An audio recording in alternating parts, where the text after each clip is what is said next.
supposed to be about how to create a movie for ridiculous low amounts of money. It kind of depends on where you are in the world. I mean, what is a ridiculously low amount of money in Iceland is different from, I think, Ukraine. Their standard of living, wages, unions, etc. Even in Canada, it's a different matter. For instance, I lived in Canada for 14 years, and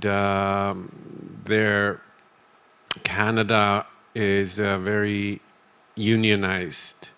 The film business is very unionized. I mean, they do have non-union. Are there unions in Ukraine, like film unions? Do you know? We're kind of working on it. I know there are initiatives, but it doesn't really work that well. Okay, yeah. Yeah, we tried to raise money from USAID to create unions, but it's still underway. Right, yeah. I mean, it differs. Italy, for instance, doesn't really have unions, for instance, and I do think you need unions for if you're servicing like the Hollywood industry, because otherwise, you know, they're going to screw you. But for indigenous productions, unions can become a burden. When I made my first feature, it was called 1.0. That was a sci-fi thriller of sorts. All of us were in Canada. All of us were from Canada, pretty much. We tried to finance it with Canadian funds, like Telefilm. Telefilm is the biggest funder in Canada. And we couldn't, so we went to Los Angeles with a script, and we got Americans interested.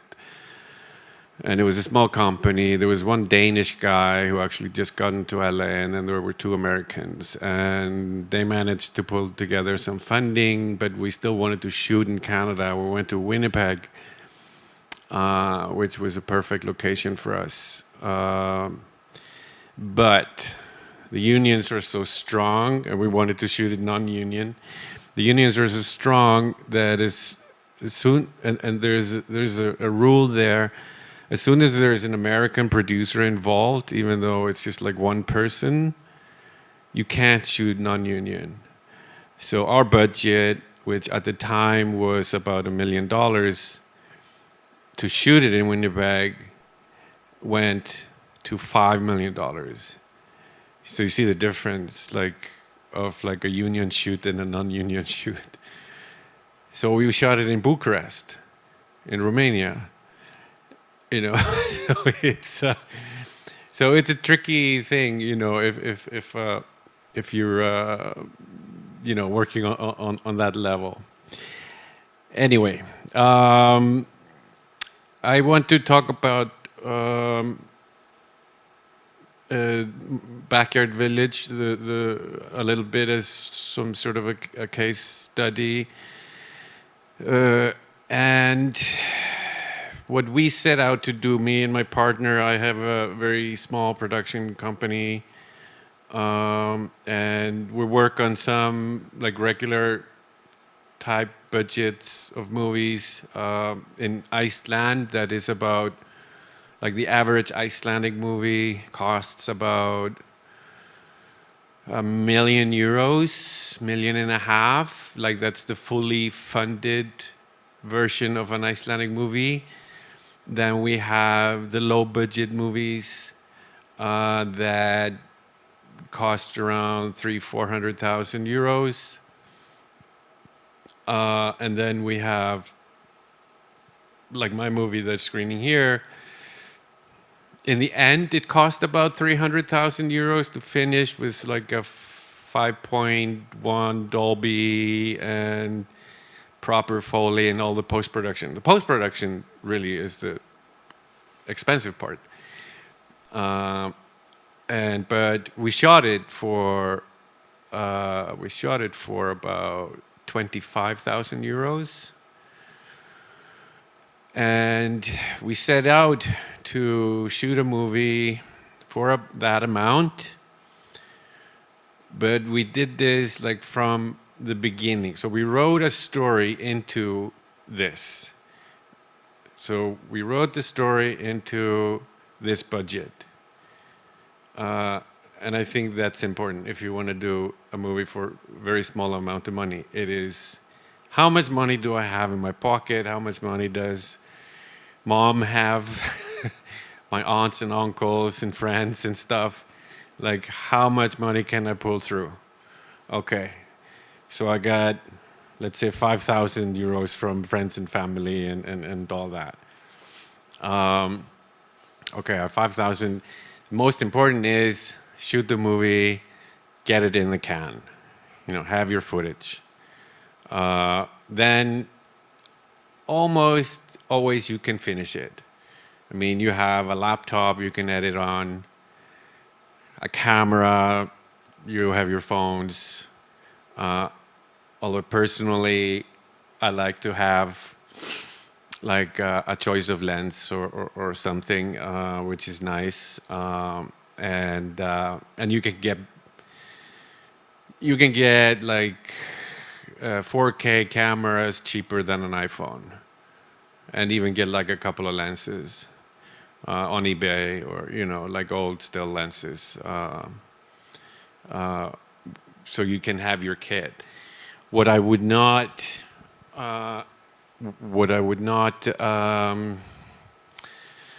be stingy with is the sound guy, because you need that. You need the good sound. We still have to like the advances in camera technology have sort of far surpassed the audio technology, because we still have the sound guy with the boom and the radio mics. Anyway, so what we did was with Backyard Village was that we had like I run a guest house also in my home. I built a couple of houses. I have a big backyard, and that is something I use to support my filmmaking, my art. And so me and my partner Gumi, who is a screenwriter also and a novelist, we said, okay, so we have the setting, we have this location, and we can use that. So that is free. So how many actors can we have? Can we pay them? We can have 2 leads, like 2 main actors. Okay. So we have this location, so we're gonna have 2 actors, like leads. Okay, so how would we possibly, and we have 30,000 euros. So how many days can we possibly shoot? Because we are going to need a crew. We're going to need a crew of 10, 11 people, Okay, can have 10 people in the crew. That means we can have, for this amount of money, we can have 10, 11 shooting days. Okay? So you gather all these things together. So you have this, okay, with 2 leads, da-da-da. All right, so what's the story about? We write the story into this guest house. There's this town we have. It's always good to sort of get out of a city, because usually, if you go out and people are not used to like film crews and stuff where they think everyone is, has lots of money. You get a lot of support. You can get a lot of support from smaller communities because they want to be involved. So there's a lot of value in that. So we had that, and then And then the story, okay, the town we were shooting in has this health spa, so that is something a character can use. I wanted to write something about anxiety and depression and the sort of mental things, because that's something I can relate to on a personal level. It's always good. I mean, everybody who's starting out, I mean, the truest stories come from yourself and your own personal experiences. So that is always a good foundation for anything you do as an artist. I mean, I think most artists are really just mining themselves. So we came up with this story of this woman who is coming from this health spa, and she has something in her past that she can't, has a hard time facing. And we made it, it's her mother that she hasn't seen in 30 years, a mother who abandoned her. And now she's back in Iceland, and but she's afraid to meet her. And then we added a sister character to sort of, it makes for a better drama, that if they can play off each other, and then you have the mother. Okay, so she can't, that's the obstacle. She can't cross the, she can't go to the city. She wants to stay in that little village. So she stays in the little village. Okay, so we need something else to happen. She meets someone. There's another person at the guest house, and we made it a guy. We made it a foreigner. Also, because that also gives a possibility of like love, romance, or whatever, but let's not give them love or romance. Let's give them something else. What is it about?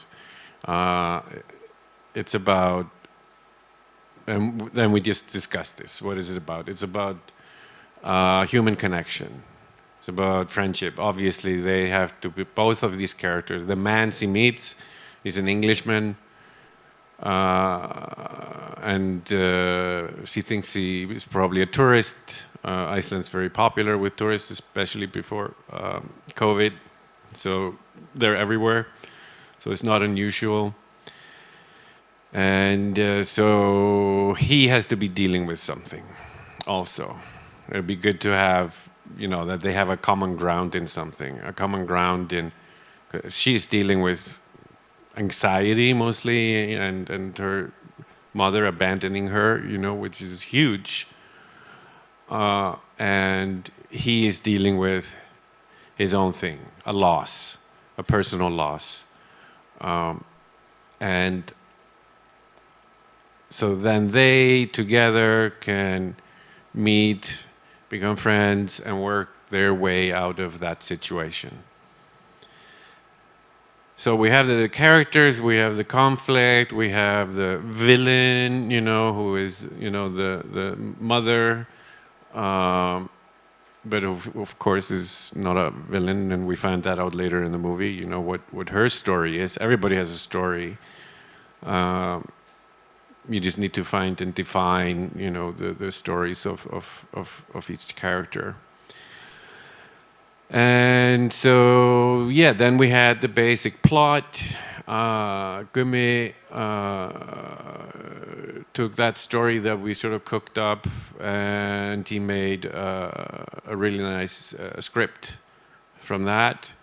And we worked together sort of on and off, but he was the main writer of the screenplay. And then it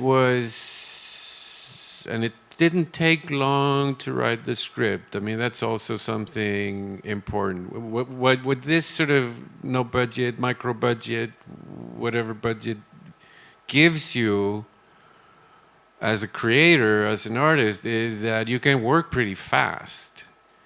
You don't have to wait for the funders or anyone, because you have that little bit of money, and you can write this, and you can work fast. So there's passion, and there's creativity, and there's like no stopping, no waiting, any of that. And that's a tremendous thing. And you're very lucky to be in the digital era. I mean, I love editing. I love being able to work at home and shooting digital, putting on my computer.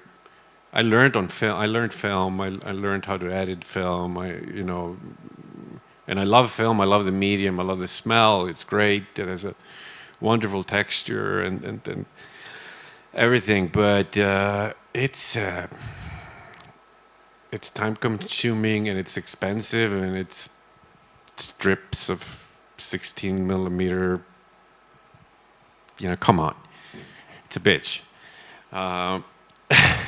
So I love the new technology. It's great. It gives me freedom as a filmmaker. Makes things cheaper. Anyway, so I mean, I think this is sort of the basis for making your micro-budget or no-budget movie. How much money do you have in your pocket, or how much money can you get? What's the story you can write into that? And of course, when it then gets to you have the script, and then you need to cast. Very lucky in Iceland because it's a small country, but it has a tremendous amount of talented people, of talented artists, of actors and filmmakers and musicians, and they're easy to reach. Everybody just calls each other up. Doesn't matter how high up or famous or whatever. There's not like a big hierarchy, of like the most famous movie star or whatever. I mean, everybody can be approached, and everybody's willing to do something if it's interesting. I don't know how it is here, but that is a bonus. When I lived in Canada, that was impossible. You only had access to like a certain level of people. But in Iceland, it's easy. So we're lucky that way. So you get a lot of value also from that. I mean, what's your value? And we have value in the locations, nature there and all that stuff. And talented musicians and everybody who sort of wants to work in film. Anyway, so we have the script. Then it's the casting. Do the regular auditions. I mean, I know a lot of the actors, but I always audition and always get people to read. And also another thing that is important really in any filmmaking, but for this, when you have very little money and you have an X amount of days to shoot, is rehearsing with your actors. Once you have your actors, because that is also cheap. It's cheap to rehearse with the actors. If they're willing to do that, and most of the time they want to do that because that helps them with their performance. And the more days, the more times you can go over the script, the more you can get closer to the character, the better. You're going to get a better movie. And then as you are rehearsing, or at least that's what I do, is you always rewrite the script a little bit because there's always dialogue and stuff. But you really want to nail all the scenes before you go to camera. Because you have, of a 90-page script that you're shooting in 10, 11 days, that's a lot of pages per day. So you want to know exactly what you're doing. If you're doing like a standard narrative feature film, I mean, of course, there are other types of movies that you can do, like personal diary movies, experimental movies. Those can be even cheaper if you don't need an actor or anything. You just use your own voiceover. There was a movie when I was at Sandens. which is ages ago, 2004. We were in main competition there with that movie we shot in Romania. And there was another movie there called Tarnation. And it was like a personal diary movie. And he cut it on iMovie. And it was basically his story as a transgender person, and sort of him discovering that. And it was mostly told through just him in the camera, on his like iMac that he recorded. And then there was a bunch of like some old home movies and stills and poetry and ramblings, and it was great. I think he made that for like $2,000 or something. And it was a great movie, experimental, personal, beautiful. So you can do that. There was, don't know if you remember, a few years before that, there was, they called it a horror movie, but I didn't find it scary. It was the Blair Witch Project, which was like a found footage movie. And it was shot on like a Sony digital handycam. Like they had these tape cameras that were digital 8 cameras. Pretty decent quality, but nothing close to what we have today on our phones. That was made for, I think, $10,000, and it became like the biggest grossing movie of that year in the world or something. But that was completely one-off. Like, it's never going to happen again. But, so you never know. It's whatever you can do. Anyway. That's because they did good marketing. That's the trick. Because most people don't think it's fake. Most people think it happened. Yeah, but they didn't get the marketing until they got the studio behind it. They shot it. They shot it for like those $10,000, but they finished it, like with the sound and everything. Because then they had to have film prints. They had to transfer it to film, and that's expensive. So, really, in the end, it was a movie that cost like $500,000. With the sound work, the Dolby and Foley and all that, because post-production is still expensive. Anyway, and then the studio got behind it, and there was a brilliant marketing. So good marketing that I went to see it. Like I was expecting to be really scared, but it was okay. But yeah, so where was I? I rambled. Martin, I was thinking, sorry to interrupt. Would you like to show the trailer of Backyard Village? So do we have it? Yeah, we can run it now. Okay. Yeah. Why don't we do that? Should I move?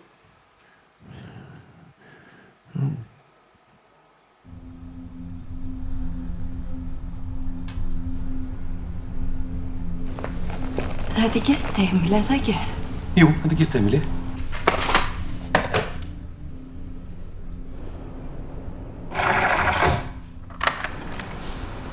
Are you alone? Why do you ask? I'm alone and cooking and, well, I thought if you fancied coming over, then I'd be very happy to have you for dinner. This is fish balls in a pink sauce, a staple of Icelandic cuisine. Do you know anything about kidnapping? Why? I think that's the only way I can meet my mother. Mart! Oh. Where are you going? It's not far. It's just on the other side of the mountain there. Who recommended this place?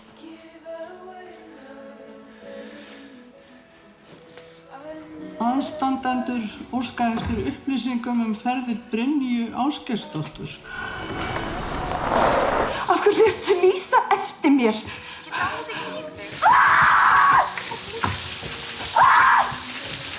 Hátíð fer að halda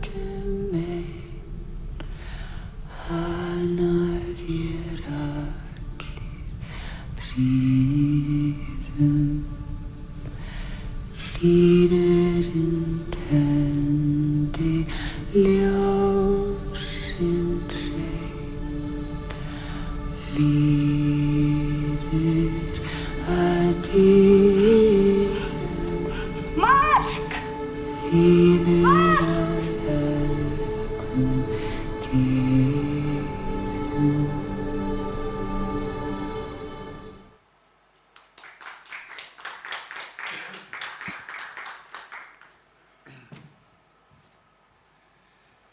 idea. So yeah, good to see that. There you get an inkling of what the movie's about. So where was I? Yes, we had the script. We had our actors. Tim Plester, who plays the lead, who plays the English tourist. I got to know him through a personal connection. I mean, that's why it's important to go to festivals and stuff. You know, you get contacts and you make personal connections, and who knows, maybe in a few years, you know, something will happen through that connection. And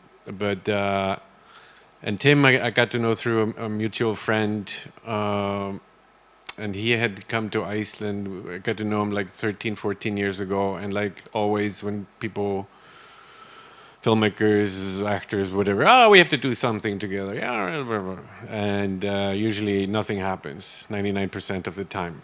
But that 1% is an important percent. And Tim, he has done some big stuff like Game of Thrones and Bohemian Rhapsody and Afterlife with Ricky Gervais on Netflix. And so he has an agent and all this stuff. But Tim really wanted to do this because he really liked the script. And so when I had to deal with the agent, it was no problem. I paid him £1,000, and the actors got the same. And then if we managed to finish the financing to complete the movie, he would get another £7,000. So that was the deal, and it was very open and fair and square, easy. So we got him, we got Löwe, we got our actors.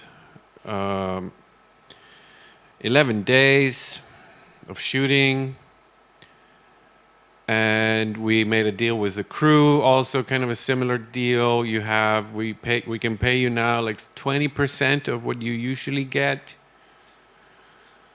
And then if we manage to finish like completion, then you get the rest of the money. And then, so we got that. We got a crew. I got a DP who has worked with me a lot, and he's like a very good DP. He shoots tons of stuff. He came here actually with our last movie. His name is Bergstedt. Because I couldn't make it to Kiev when my last movie was here. And so that's important. You get like a camera guy. You're the camera guy, and he owns his own stuff, owns his own gear as well. He owns an Ursa Mini Pro, so he brought that with him, and his lens kit, and his drone, you know. And he works on big movies. He works on Baltasar Kormákur's movies, and Netflix series, and all that stuff. But this was something different for him, and so he just really wanted to be with us and involved, and just so we got all that stuff pretty much free, you know. And he operates himself. We didn't have a focus puller. He just pulled focus. He had a set of 5 prime lenses, old size lenses that he had fitted for an EF mount, so we could put it on the Ursa and all that stuff. So there's tremendous value in all that. Minimum lights, you know, and everybody wears many hats on set, and everybody's sort of doing whatever needs to be done to get the shot on the day. And you could see, like, I mean, a drone. Come on, we couldn't have gotten shots like that, 10 years ago even. But drones are cheap. There's a volcano in Iceland now, and erupting, and what they love to do, these guys, is just take their drones and drive them into the crater. It's like kids with their remote-controlled cars at Christmas. But yeah, where was I? So we managed to shoot it. We managed to shoot the film for that amount of money. I think in the end it was 30,000 euros that we spent. So the crew got their 20%. The actors got their £1,000 each. I don't know how much that is in whatever currency, and I don't even know how much that is in Icelandic currency. But those are their numbers. Just make them fit in the budget. One thing we managed to do was we pre-sold the movie to a local SVOD service. There's a phone company in Iceland called Síminn, and they have a streaming service. And they're very ambitious in creating Icelandic content for their customers. And they have, because they're a phone company, they have shitloads of money. And they want to invest some of that in productions like this. So they're putting money into series, and it's a market that is not big. I mean, Icelandic people are 380,000, But they pre-bought the movie for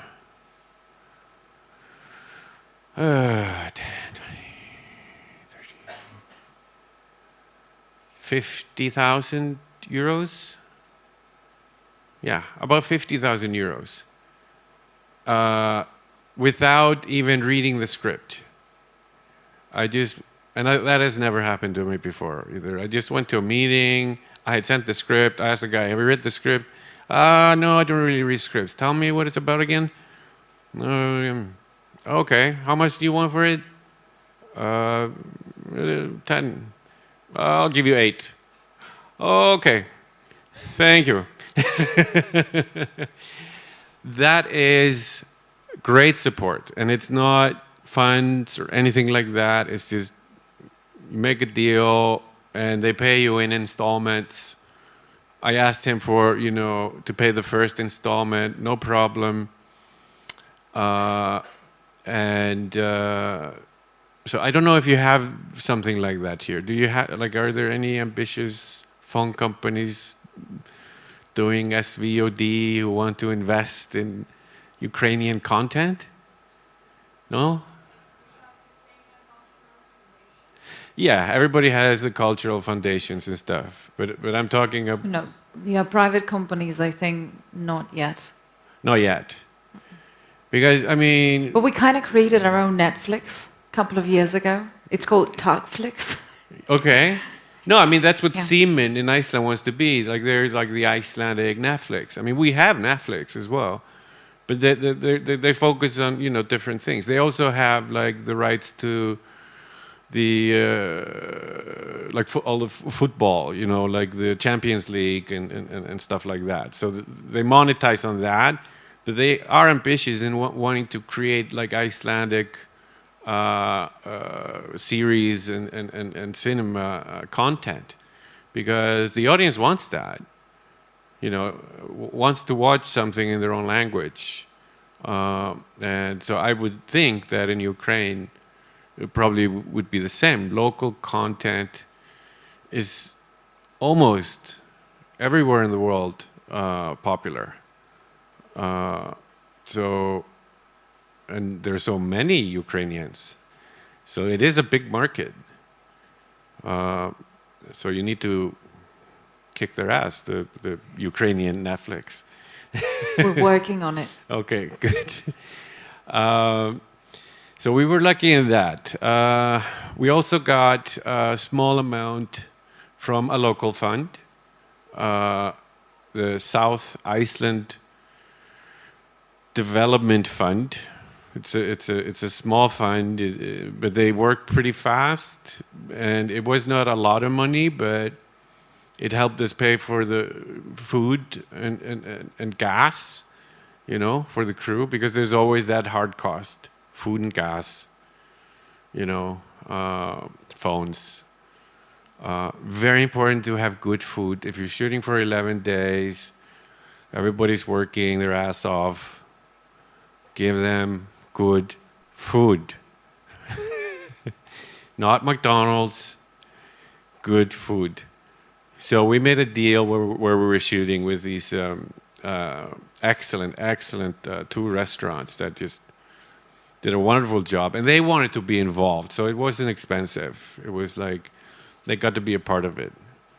Another bonus of not shooting like a major, you know, city. Just get out of that, and things become easier. You of course have to put people up.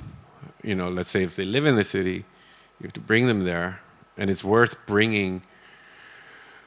I mean, we had some people who were just out of film school, but they were working with seasoned professionals from the industry. So it was like almost like a mentorship, you know, but they worked their asses off. Where was I? So yeah, we pre-sold the movie, which was amazing. We got the small grant. We managed to shoot in 11 days, even though we had like 2 snowstorms in during that short period of time we were shooting. And then I started editing, and I did that myself. I did the first and at home, and it's just great to be able to do that. And I was when I was starting out, I learned the Avid, and then when Final Cut Pro came out, Apple put that out in 2000 or something, and then I learned that, and then I just love editing. So every editing program that comes out, I check and look at it and see if this is better or what, and it's very important for a filmmaker to know how to edit and the workflow of editing. And then Premiere, and now DaVinci Resolve, which is great. You just get a free version of it, and you can cut your movie. But for this, I use the Avid because it's something I know really well, and I like it for long format narrative works. And you can get it cheap. You can buy an Avid subscription now for not much money, and you don't have to buy a full year. You can just do it on month-by-month basis. And the post houses, you know, they support that, and they know the workflow and stuff. So I started editing, and I did the first and the second, third cut, and we could have, I could have finished a movie that would have had like a stereo mix, very sort of rudimentary Foley, a bit of music, you know, for, you know, that money. But luckily enough, we got post-production money from the Icelandic Film Center. And that Icelandic Film Center in Iceland, that's the biggest funder of movies. And that's the usual route you go when you're going with like a regular budget movie. And I have one project in there now, and that's about €1.5 million movie. But like I said, it takes a long time, and the rewrites, and you have to deal with the film consultants, and you have to deal with the bureaucracy of it all, and it's waiting and waiting and waiting and waiting. So we got this post-production grant that they give, and it's about €100,000,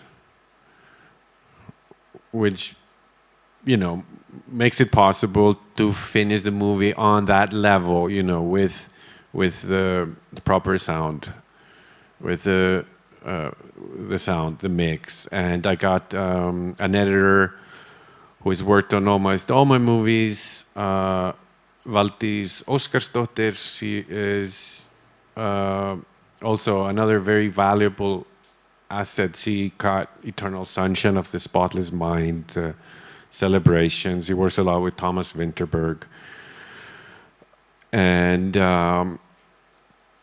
Gummo, one of my favorite movies he got. Brilliant editor, won BAFTA and all kinds of stuff. And we're really good friends, and she basically finished the movie for me for, I don't know, 5,000 euros or something, which is silly for an editor of her caliber. And my composer is brilliant also. Again, like a smaller community asset is to have access to people that are much more talented than you and can bring a lot of value to the movie. So with the post-production grant, with the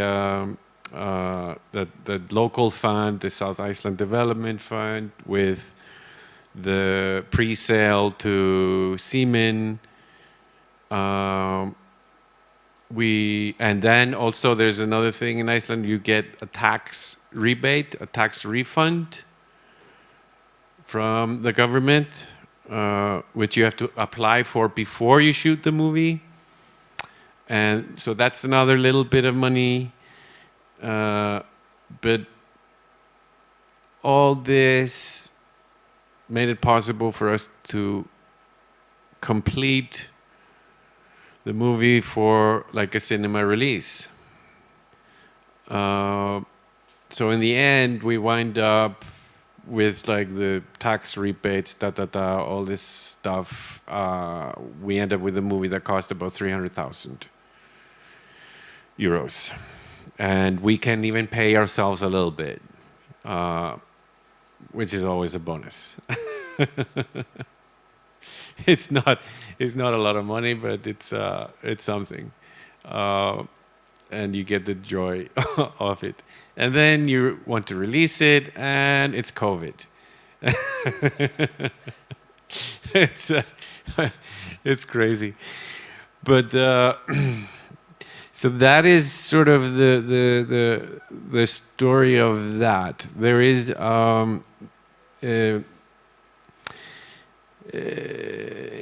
and we achieved sort of what we wanted to do. We made a small movie, a low-key movie, a movie that was very different from what we had done before. Our last movie that was here was very different from this. A very different style.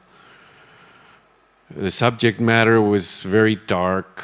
I mean, this is a sweet, simple, touching story. The XL that was here in 2013 or 14 was a dark, crazy, dirty, filthy movie.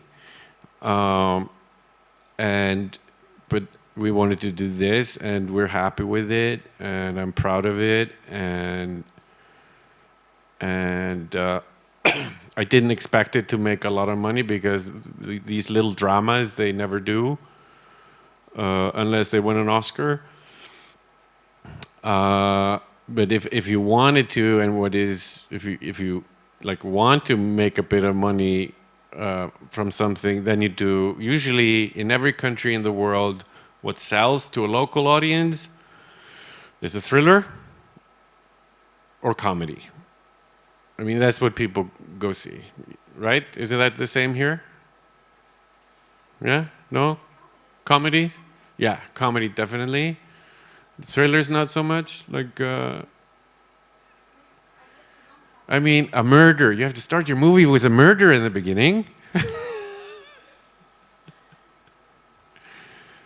mean, that's what sells, at least, like international, like Nordic noir. I don't know how many times people have come up to me. Do you have any, like, are you working on something like a Nordic noir? I'm like, fuck, no. Go to Baltasar and those guys, you know, just. But it's almost, you feel like you have to make one. I'm like after this, I'm like, oh, should I just make like this Nordic noir? They all want Nordic noir. Like, what is a Nordic noir? You know, okay, it's a depressed cop in a small town, and there's a snowstorm coming, and there's a body that's found, and he's dealing with, you know, alcoholism, and maybe his daughter is deranged, and it's these stories, they almost sort of write themselves, but there's a big market for that, and it can be a lot of fun to do stuff like this, but you kind of just have to figure out what you want to do yourself.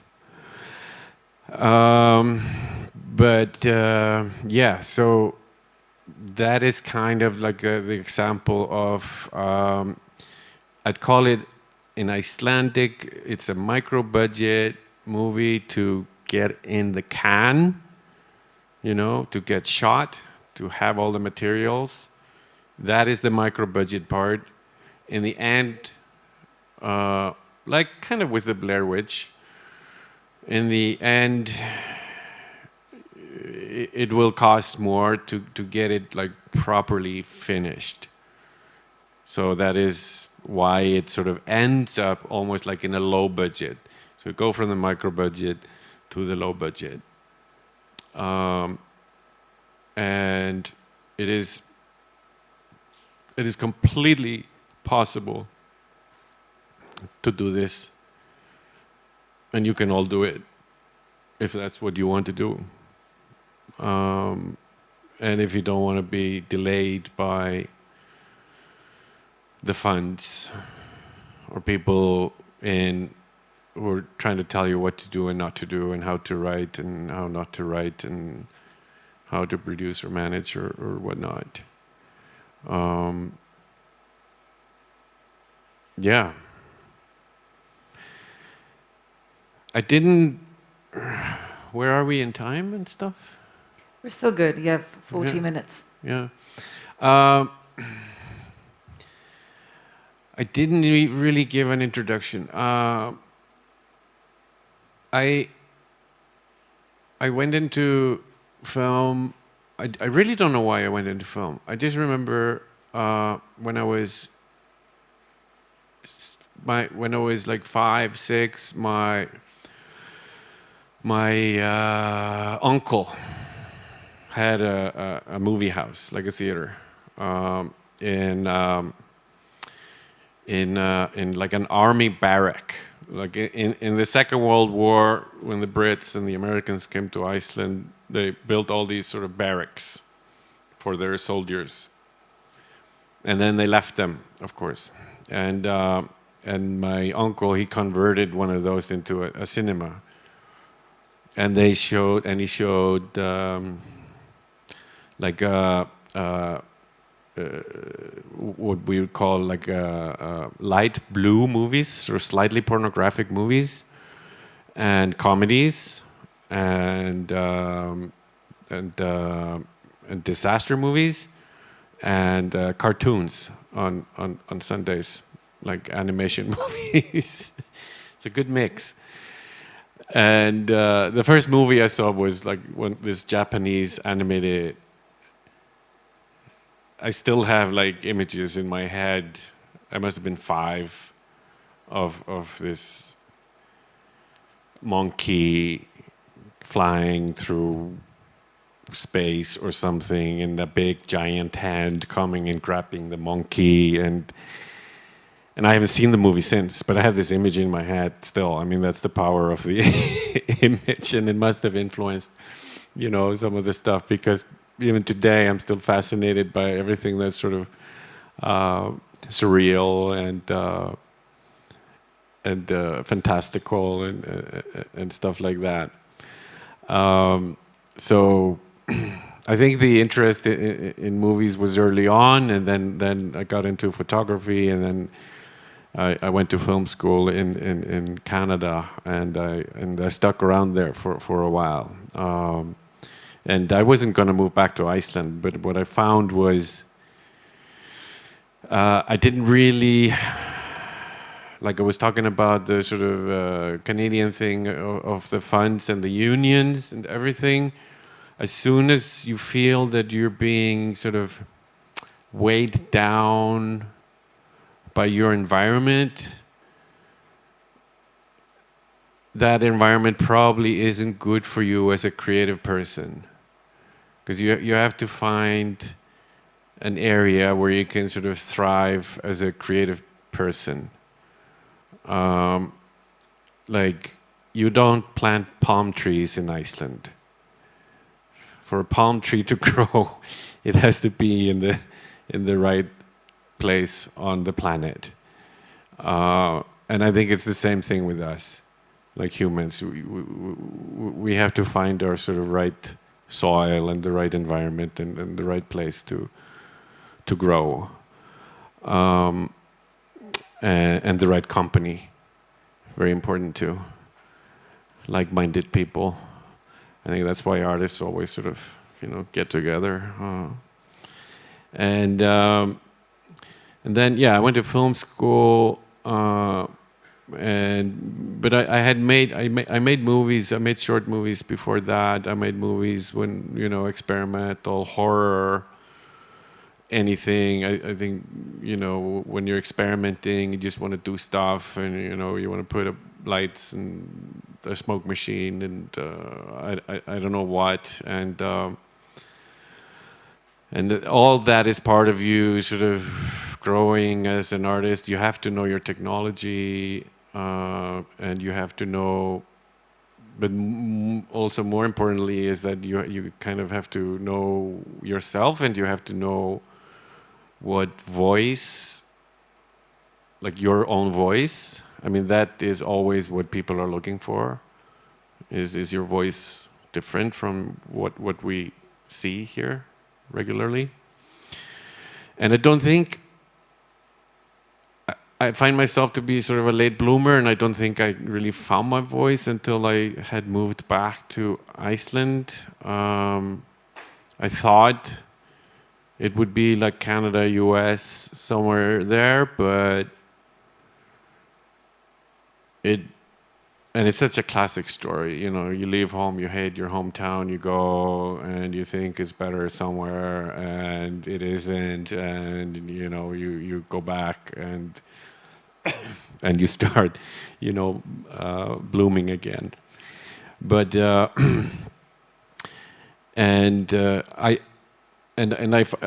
felt that. So when I moved back to Iceland, after all this, I made a movie. Not in Canada, but in the States and Romania.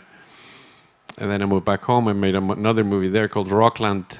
And that experience also got me a bit frustrated with the funding system. I'm always frustrated a bit with the funding system. And I think most artists must be that, because it is such a tedious and long and hampering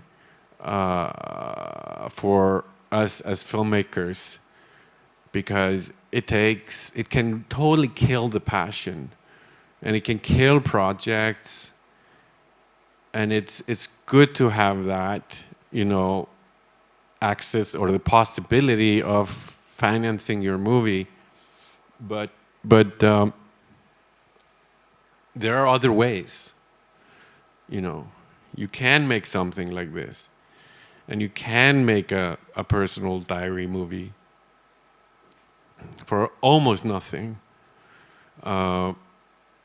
There's so many tools available now. Like I said, phone and a laptop. And that gives you like a tremendous opportunity for like creative expression. But if you're like in it for the money, of course you do other things. But if you want to work as a filmmaker, this is an opportunity to do something like that. And I get a bit tired of because in Iceland, like here and everywhere else, there's like competition for those funds is huge, and it just increases every year. And the focus on the funds, whether it is like we need to have more women in the industry, we need to have more minorities, like visible minorities, this or that. I mean, all that makes for a tremendous pressure on the funders, and there's more competition for what little money there is.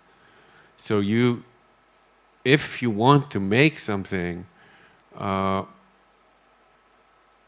you have the opportunity to do that in this way, and that's a blessing. Of course, that also means that there's a lot of content out there that doesn't get anywhere.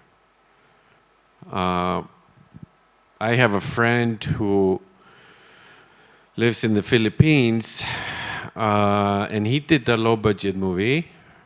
I would call it a low budget because we shot this for 30,000 euros.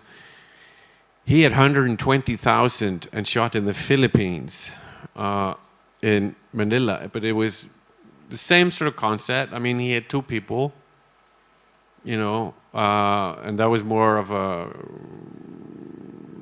love story, both people were involved in other relationships and they were meeting at this hotel, and this sort of drama that comes from that, and he shot this movie, and he has Manila and all these, it's a great city, very visual, lots of textures and stuff. But there was one thing. The 2 leads didn't exactly have great chemistry, and that's so important when you're doing something small and you're doing something minimal. Every little note that is out, you can hear the false notes because you're playing a Erik Satie. You're not Wagner. Right of the Valkyries. I mean, the horn can be off a little bit and you wouldn't hear it because there's so much going on. So he did that, and he had all this money, but that movie isn't going anywhere. He spent 120,000 euros on it, but he can't sell it. He hasn't been able to get it into a festival. So he kind of, has lost his money on it. But he has money, so it's okay. He owns a post-production house, and he's done other things since then and has been successful. But with that, that movie just, and I think it's because of his movie focuses on these 2 leads, this man and a woman, and you need to feel that they're real. You need to care about them. You can have like a negative character or whatever, an asshole character, but you need to feel for them, and you need to feel their humanity, and you need to want to kind of stay with them. Just like with any sort of bad guy James Bond character. They're always great. But you need to feel for that. And I think that was the main problem with that movie. We didn't buy them. Like we didn't, and that is, I think, why most movies on this level, on the sort of low budget, micro budget level, fail, is because you don't believe the characters. You don't root for the characters. So I come back to what I was talking about before with the rehearsal process. My biggest fear about this was that it would happen with this movie, you know. That was my biggest fear. So when I cast the guy first, Tim, because I had known him and we sort of wrote with him in mind, although I wasn't sure I could get him, but, you know, I would have found someone else. And then I auditioned for the woman, and I didn't sign a contract with her until I brought Tim. I flew him in from London to Iceland, and I had her read with him. And we did a rehearsal. And I was so relieved because I could feel that they liked each other. And I could feel that, you know, as people and as human beings, and that there was some sort of chemistry. And I was like, yes, this can work, you know. This can work because it's so important. You're dealing with two people, you're putting a camera down and they're talking to each other. And as soon as you sense a wrong note, it doesn't work. You're not gonna buy into it. So that is the main thing. So yeah, if you're directors, just rehearse. And if there hadn't been a chemistry between them, I would have looked for another actress because I had Tim. Tim was the sort of asset that I had that you know, I would have gotten another one. And actors are used to that. I mean, they're always auditioning. They lose jobs, they get a job, they're like, that's their job, auditioning, and finally getting a gig. I couldn't believe when I was in Los Angeles and I did the first movie, and we had auditions there, like total Hollywood style stuff. We were getting like these people that I had seen in movies. I couldn't believe that they were auditioning for, like, because we were doing like a low budget thriller, but we were getting people who, like famous people, auditioning. Mulholland Drive had just come out, and we got Elena Hiring, the other one in Mulholland Drive, not Naomi Watts, but Elena Herring, who played the dark... Have you seen Mulholland Drive? David Lynch. So the brunette, we got her auditioning. I'm like, she's famous. She's like, why is she coming in here? But that's her job. That's what they do. You know? Have you seen Cheech and Chong movies? Like, they're dope movies from the 70s and 80s. Have you seen them? We got Tommy Chung, like one of those two. They were hugely popular, like massive, like stoner comedies. And I'm like, I can't believe I'm talking to Tommy Chung. It's silly. But yeah, like I said, that's their job. And so make sure you got the right actors, because that is what's going to carry your movie. Doesn't matter what you have sort of around them that much, but if you get people to buy into that, that is the biggest value you have. And it doesn't hurt to have like a great landscape. But yeah. Questions? I don't know. I'm very tired of my rambling. We're good, I think. I've got two questions. The first one is actually about actors. Yes, sometimes it happens that filmmakers, they want to save exactly money on them, and they involve, like, I don't know, sibling, father, brother, uncle, blah, blah, and it's completely different in the work because they feel a little bit relaxed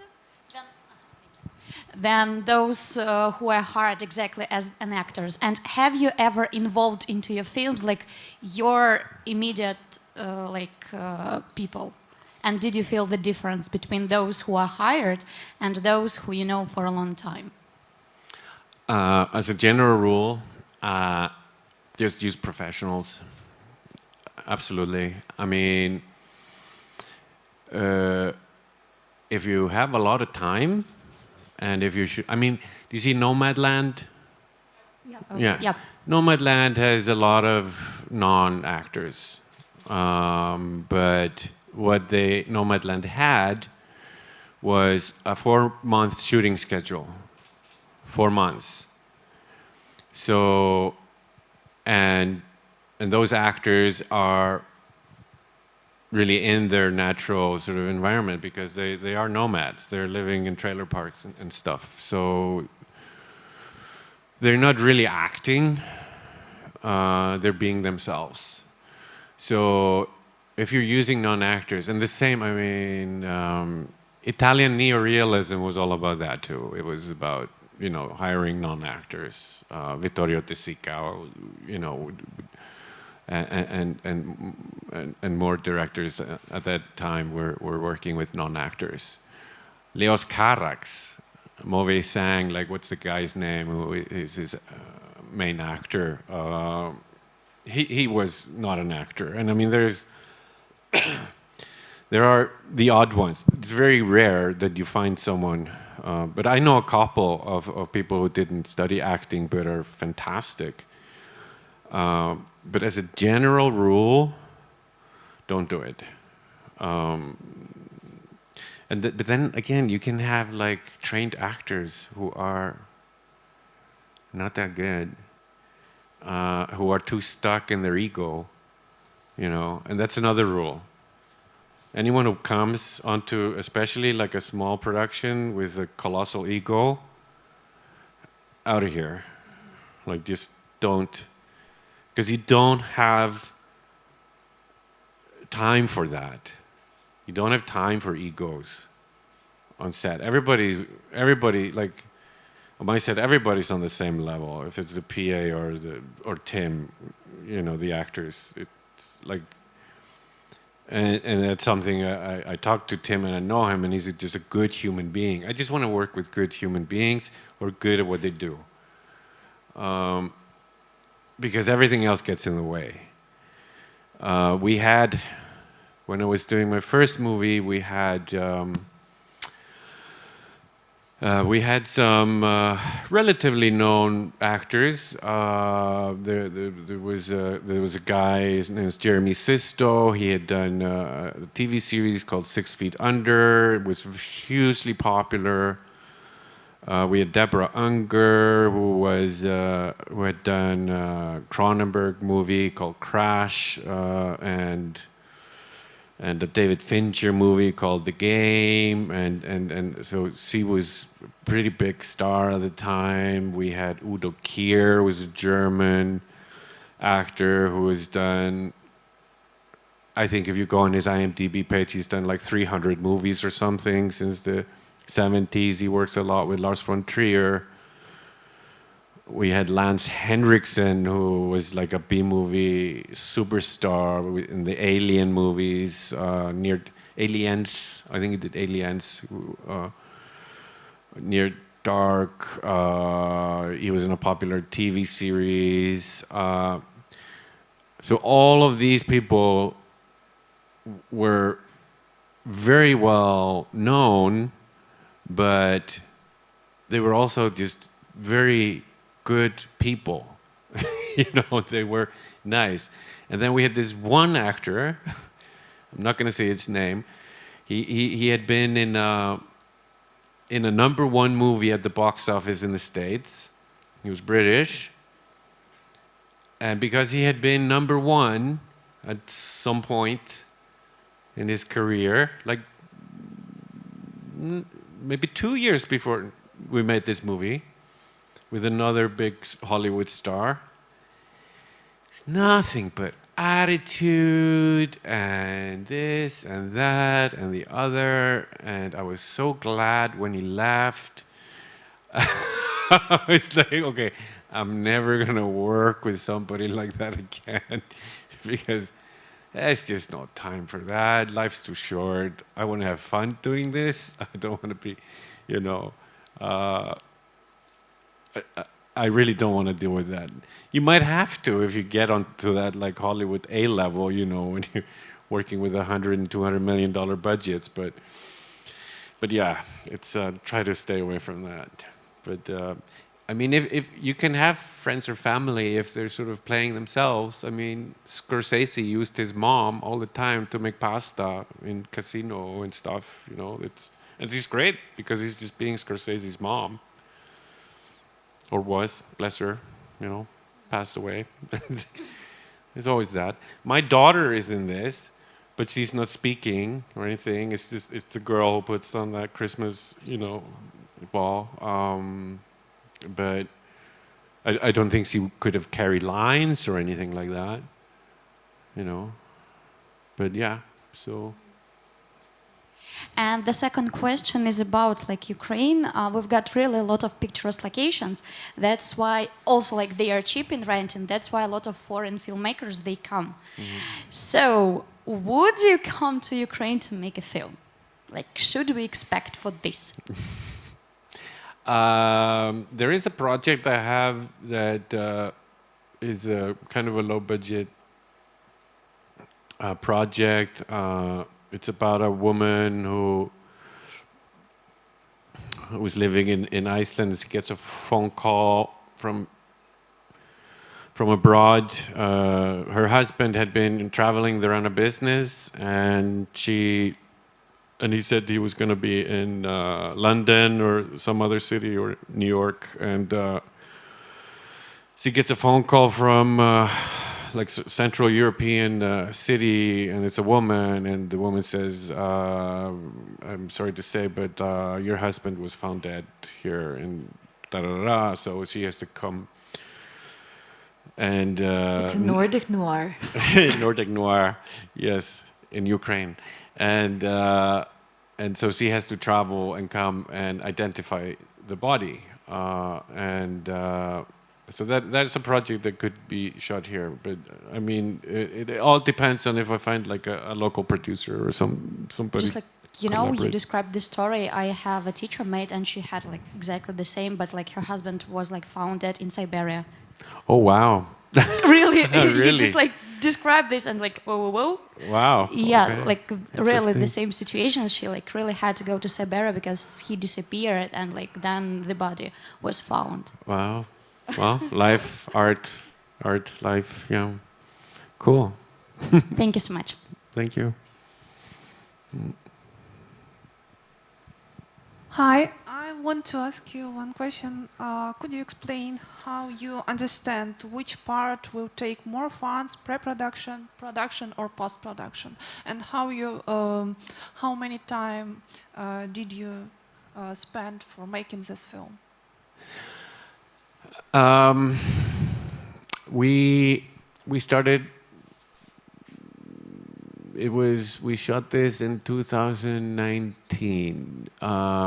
So in January we started working on the story and fleshed it out. In March of that year, Gudmundur, who wrote the script, started working on the script. In August, it was ready. And September we were casting, and December 1st we shot for 11 days, and then post-production could have been faster, but COVID hit, and so we had more time, but I'd say post-production takes the longest. So it was about a year in post of editing, and then the sound and the Foley and all that stuff. But usually it is post-production that takes the longest, you know. Depends on, like, if you're working with the micro budget, that is usually what takes the longest, is post-production. If you're working on like a regular budget movie that goes for the funds, what takes the longest is the bloody financing. The financing and writing the script, because you're usually dealing also with like script consultants who think they know better than you, who think they know the movie better than you. And so it's always a fight. It's like a constant, constant fight, and it takes long. I mean, I was going to shoot another movie which was a dark, not exactly Nordic noir, but it was a horror, sort of what the salespeople like to call elevated horror genre, sort of like The Witch, and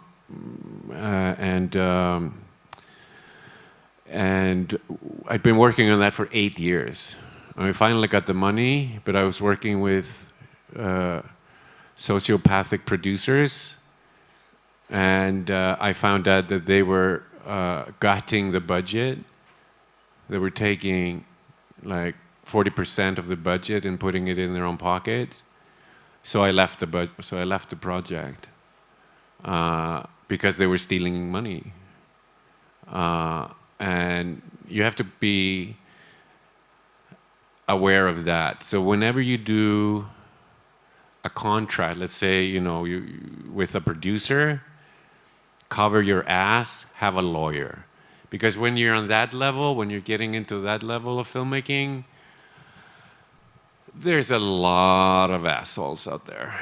There's a lot of people with dubious intentions who are in it for the money, who, especially, let's say, like if you're a director, you're a young director, you're talented, and there are producers there who will take advantage of that and will promise you a lot of things and tell you that you're wonderful and great and all that, and that's how they sort of wheel you in, and then they will, stab you in the back. So be aware of that. Thank you.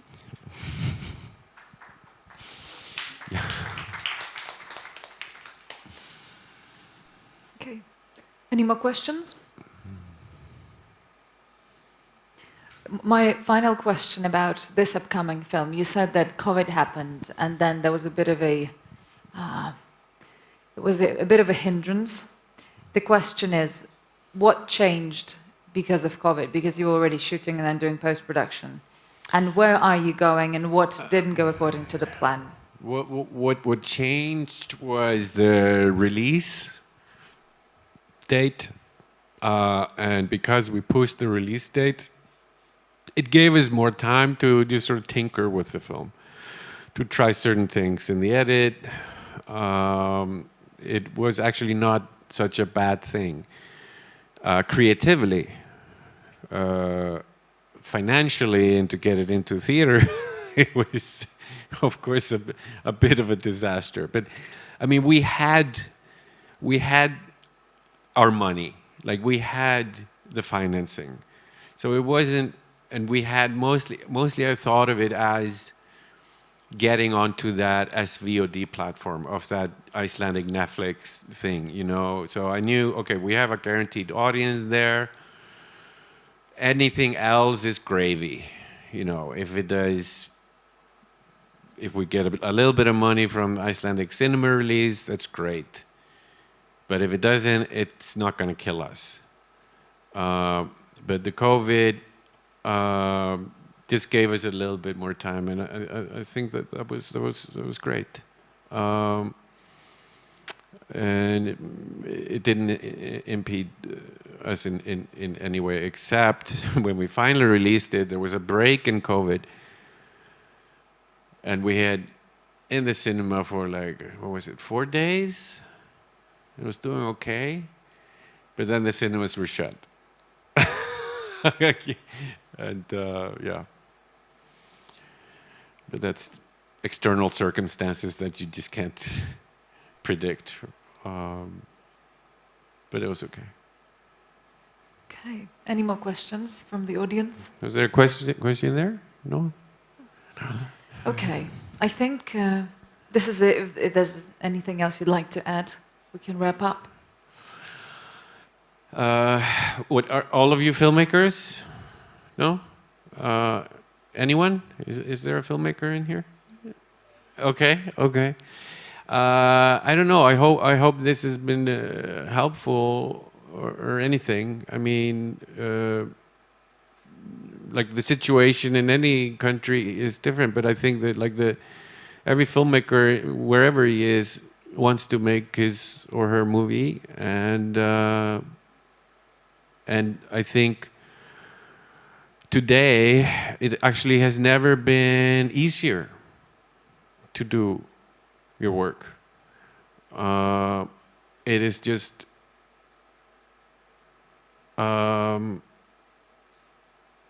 we have the technology at our fingertips, and if you can get people involved to help you do it, which I'm sure you can. I mean, Ukraine is a tremendous pool of talent. Tremendous, so much opportunity, so much stuff you can do, and history and culture, and I would love to see more Ukrainian movies. That opening movie, I mean, it was so cold at the opening party there, the Babylon 20. I loved seeing that. I couldn't stay till the end, but I loved that texture of because that was a Ukrainian lab negative they shot on. It was great, and that story, and it's just like history of that long history of filmmaking and art in this country. It's just, I don't know, just go and do the work. Don't let the bureaucrats stop you, man. You know? Yeah, I don't know. Thanks for coming out.